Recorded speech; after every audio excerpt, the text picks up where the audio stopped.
Assalamualaikum warahmatullahi wabarakatuh. Sugeng Rahayu ingkang winangge. Teman-teman yang saya hormati dan saya muliakan, bahwa berbakti itu sangat penting bagi kehidupan manusia. Ada beberapa kebaktian kita kepada seseorang atau berbakti kepada Sang Pencipta alam.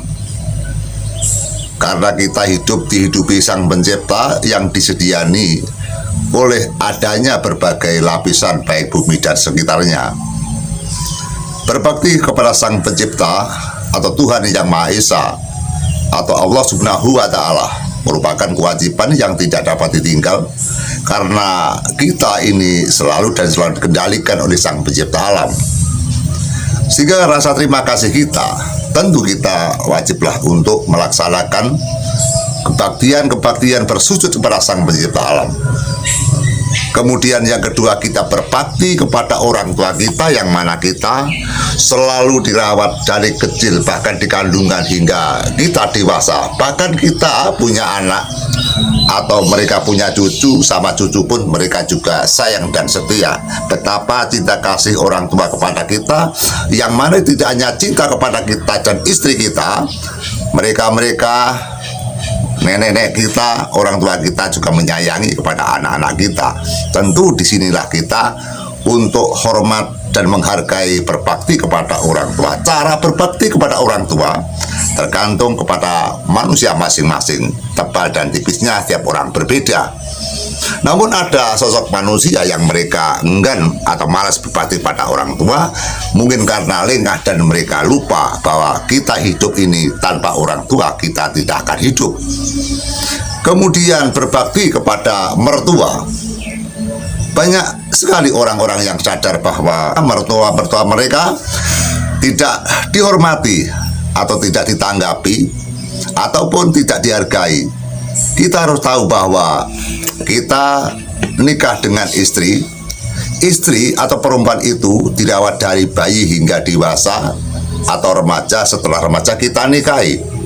Betapa biaya dan betapa susahnya merawat seorang anak, sehingga pada saat dipersunting kita menguasai kepada istri, dan istri selalu patuh setia kepada kita.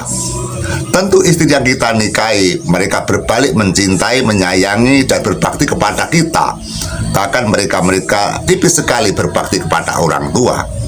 Disinilah letak teman-temanku yang saya hormati dan saya muliakan, bahwa apabila kita punya istri, hendaklah kita memperingatkan istri pun harus kembali mencintai, menyayangi, berbakti kepada orang tuanya.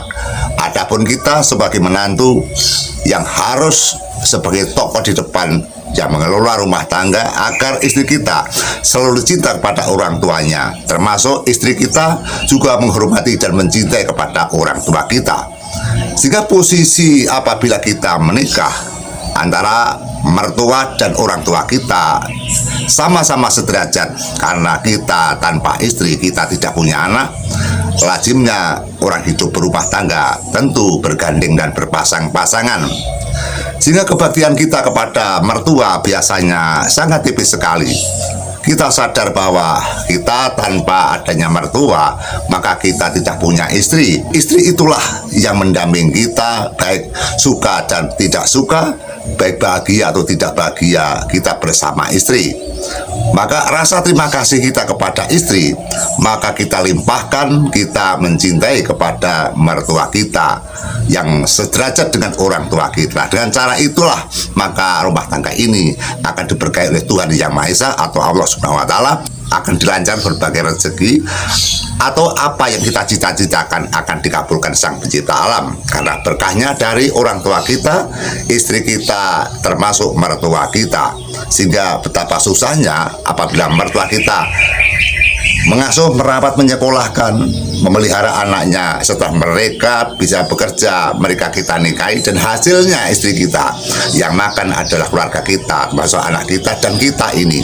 Sehingga patutlah kita untuk menghormati kepada mertua. Seperti halnya di pagi hari ini kita mengadakan kunjungan di rumah mertua, karena kita menyempatkan diri agar hubungan kita dengan mertua sangat baik sekali. Tentu kita membutuhkan kedekatan dari orang tua.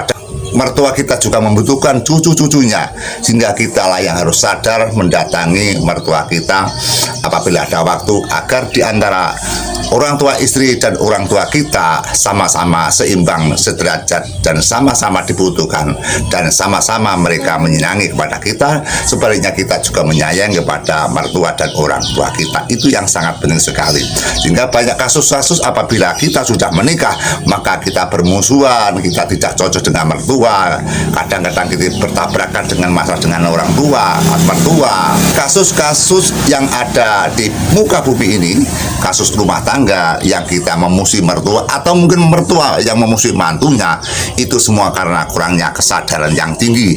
Dengan kesadaran yang tinggi itulah maka kita mendampingi dengan berbagai kebaktian kepada Sang Pencipta Alam, karena hanya ketakwaanlah kita akan menyadari bahwa kita akan menjadi orang yang berbudi luhur. Apalagi kita mempelajari ilmu-ilmu nenek moyang kita atau ilmu-ilmu Jawa yang mana menekankan dengan perilaku budi pekerti yang luhur.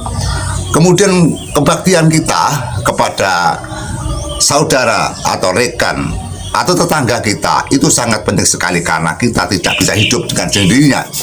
Kita tidak hidup dengan kesendirian karena kita selalu membutuhkan orang lain. Salah satu contoh kita misalkan apabila makan, kita tidak menanam pari tapi kita bisa makan padi. Kita tidak menanam jagung tapi kita bisa makan jagung.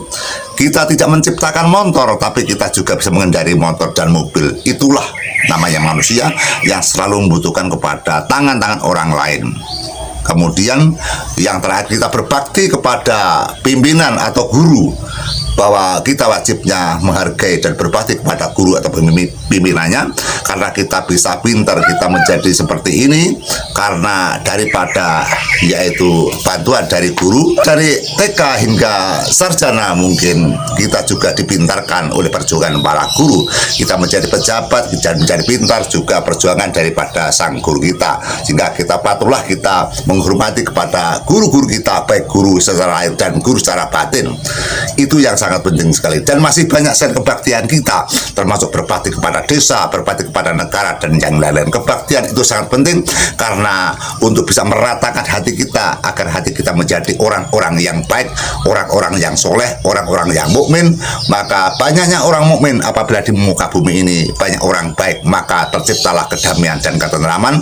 Tidak ada pencongkran, tidak ada pertengkaran, tidak ada peperangan, karena semua orang menjadi orang yang baik. Adanya orang bertengkar, adanya orang dendam, adanya permusuhan karena mereka kurang kesadaran, dan mereka menuruti hawa nafsunya. Mereka ingin menguasai, mereka ingin menang sendiri, mereka ingin pamer ilmunya sendiri, dan mereka ingin memiliki atas segalanya. Sehingga hidup ini perlu kebersamaan, dan kebersamaan itulah maka kita akan merasakan kenikmatan hidup di dunia ini. Hidup di dunia ini perlu kita merasakan kenikmatan, karena Tuhan menciptakan segalanya hanya kepada ciptaannya. Maka kita hidup pantaslah kita syukuri, agar kita ini menjadi hamba-hamba yang baik. Demikian yang kami sampaikan. Semoga apa yang kita sampaikan menjadikan penenang di dalam kolbu kita. Saya akhiri, ihdinas siratal mustaqim. Wassalamualaikum warahmatullahi wabarakatuh. Sugeng Rahayu ingkang pinanggih.